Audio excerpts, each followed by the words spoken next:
All right, guys, so I have some major breaking news here for y'all, as it looks like about an hour ago, Iran wrapped up a pretty significant series of attacks against Israel. Specifically, it looks like targeting Tel Aviv. So we're going to get to some videos of what these attacks actually looked like on the ground, but just to start us off with some of the basic details on what's actually going on here. From the New York Times, they say that Iran fired at least 200 ballistic missiles at Israel on Tuesday evening, an attack that marks a sharp escalation in the long simmering conflict between Israel and Iran that could tip the region into further turmoil and a full-blown war. So noteworthy here what the New York Times refers to as a sharp escalation, right? This is a sharp escalation, but an 11-month-long genocide in Gaza, that's not an escalation, right? The expansion of illegal settlements into the West Bank, that's not an escalation. The bombing of Beirut, leveling multiple apartment buildings, trying to assassinate the leader of Hezbollah, that's not an escalation. Invading Lebanon, which we'll get to more of that here in a minute, that's not an escalation. Even the assassination of the top Hamas political leader, Ismail Haniyeh, on Iranian soil, that's not an escalation, but this is an escalation. Okay. They say Iran's Revolutionary Guard Corps said in a statement that the missile attack had been in retaliation for the assassinations of, again, Hezbollah's leader, Hassan Nasrallah, as well as Hamas's political leader, Ismail Haniyeh, and an Iranian commander. The statement said that Iran would launch more missiles if Iran were attacked. They say a spokesperson for the Israeli military, Daniel Hagari, said that a handful of missiles landed in central and southern Israel, but most of them had been intercepted, and there are no immediate reports of casualties, he said. And the attack appeared to be over by 8:30 p.m. So it's about like 9:45, maybe like 10 o'clock p.m. in Tel Aviv right now. So it looks like that was about an hour and a half ago that the attacks stopped. Again, he claims that most of these missiles had been intercepted. Certainly some of them got through based on the videos I'm about to show you guys. They say there are no reports of casualties. I would be shocked if that's the case, but that's, pretty wild given what these things look like. But they say during the attack, air raid sirens sounded across Israel, including over Jerusalem and Tel Aviv. Loud booming explosions were heard in the same areas, and flashes of light from the arcing, intercepting rockets from the IDF's Iron Dome were visible. They also say that a senior White House official said that the United States would help defend Israel and warned that a direct attack against them will carry severe consequences for Iran. So United States also getting ourselves involved in threatening Iran for this retaliation. Now, here's what a map looked like of some of these sirens going off across Israel. I mean, you can see it's basically everywhere. It looks like, who knows how many of these are real reports, how many of these are not, but basically the entirety of Israel was under siren alert there over the last couple of hours. Now, we get to this CNN clip here with Jim Sciutto, who I think made a pretty revealing comment, right? So I've shown you guys in previous videos a map of Tel Aviv and where they have some of their military infrastructure, including the headquarters of Mossad. And I told you guys that the Mossad headquarters are in the center of Tel Aviv, surrounded by civilian infrastructure. And here we have Jim Sciutto pointing that out. And again, making an interesting point here. Let's just go ahead and listen to a little bit of what he had to say. The U.S. intel view that among the targets were Israeli airfields, but also, and this is crucial, the headquarters of Mossad, the International Intelligence Service of Israel, which is inside Tel Aviv. It's in the northern part of Tel Aviv, but it's in the city. It's in a densely populated area.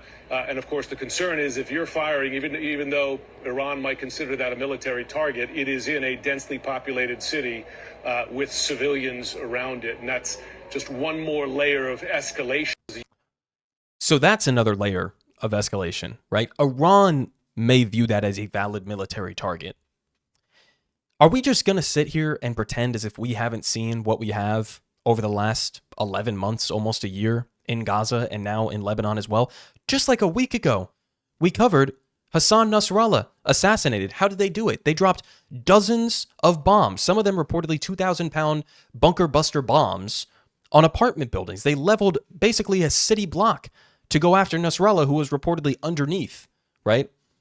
So that's what they did, targeting the Hezbollah headquarters, right? That was viewed by the U.S. media and U.S. politicians and by Israel as a totally valid strike, right? You level a city block, but that's perfectly fine because you were going after the leader of Hezbollah. So now when it's the flip side of that, and it's Iran targeting the Mossad headquarters in Tel Aviv, suddenly it's, whoa, we need to have some care here for the possibility of harm to the surrounding civilians, right? If this same kind of attack was happening in Gaza or in Lebanon, what would they be saying? They'd be saying, well, Hamas or Hezbollah are using civilians, maliciously using them as human shields. So if you were to apply Israel's own logic against themselves here, you would say Israel is using their civilians as human shields by placing their military headquarters in the center of their city, surrounded by civilian infrastructure. That's what you would say if you were being consistent in this kind of analysis. But of course, it's not consistent. Now, when Iran does this and civilians are put in harm's way in Israel, then that's a massive escalation, right?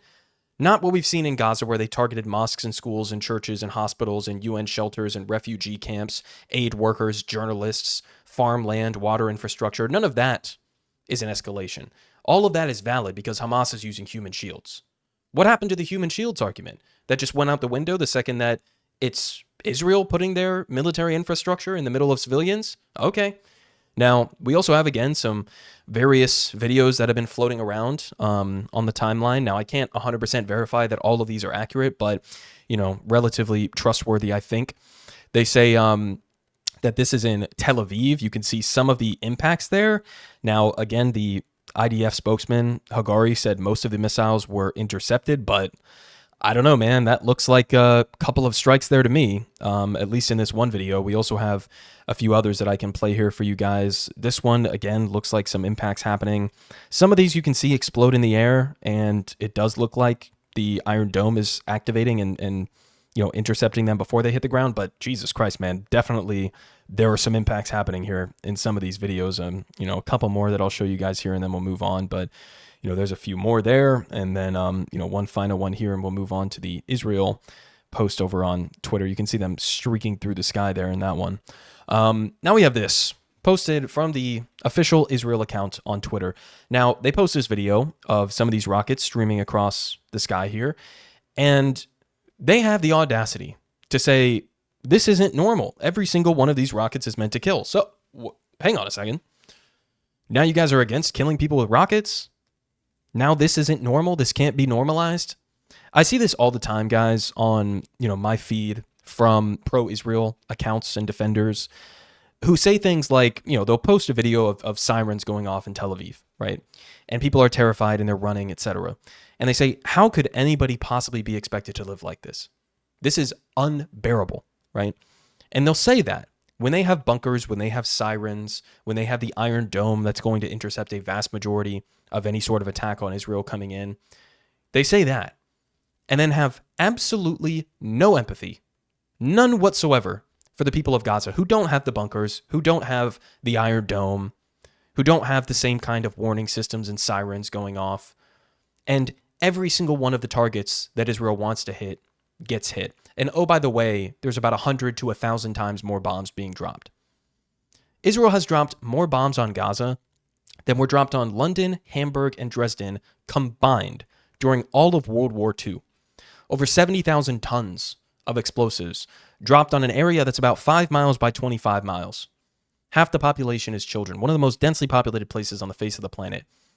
It's one of the most intense bombing campaigns in the history of warfare. But the people of Gaza are just supposed to accept that, right?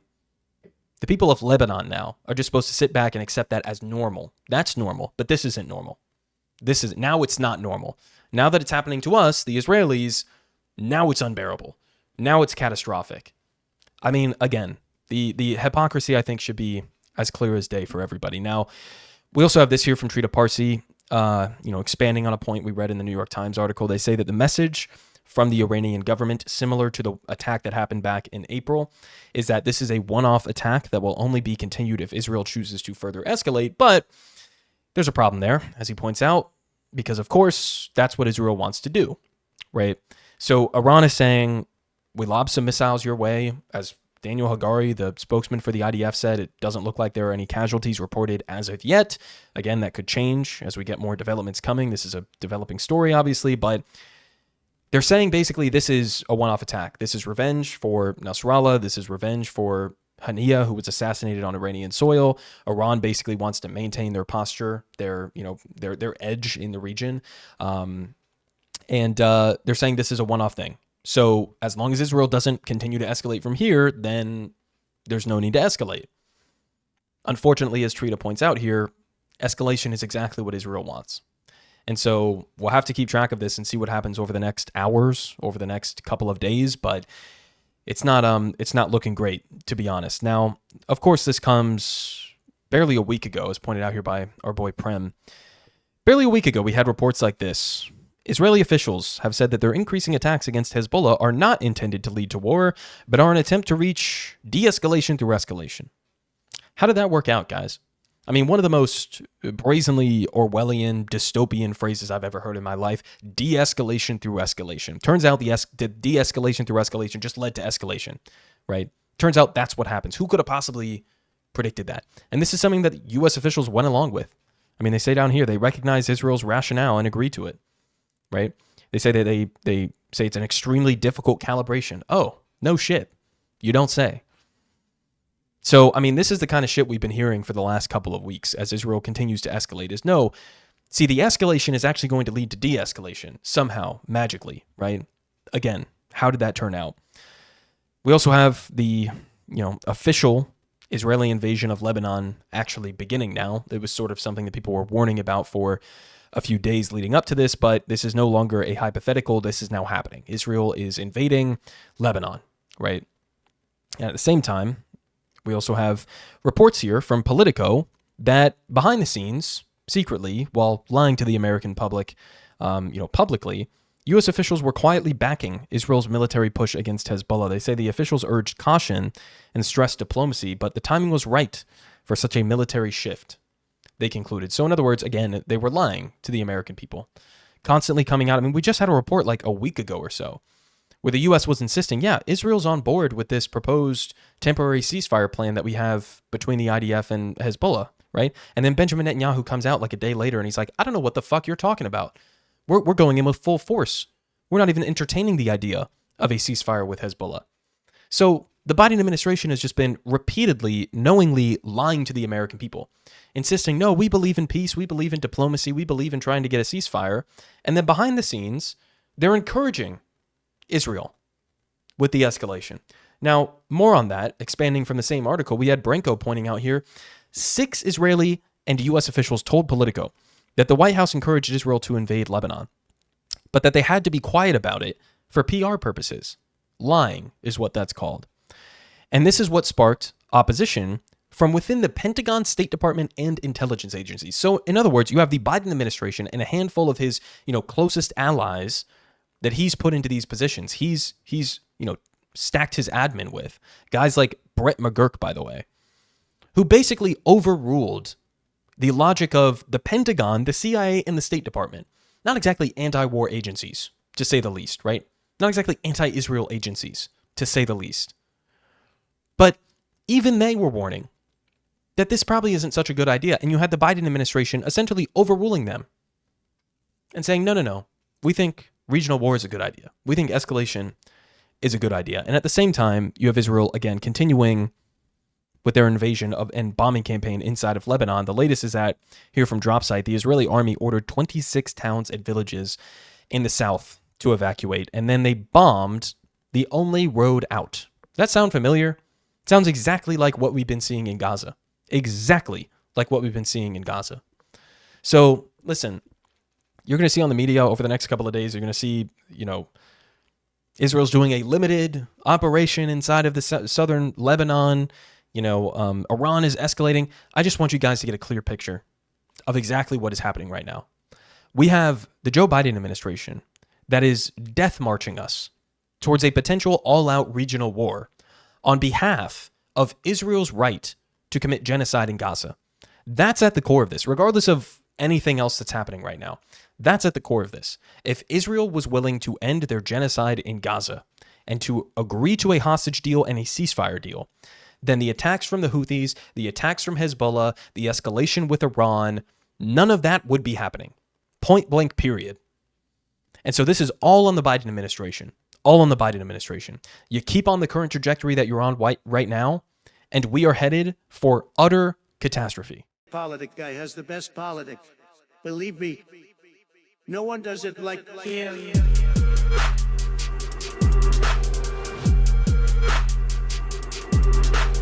Believe me,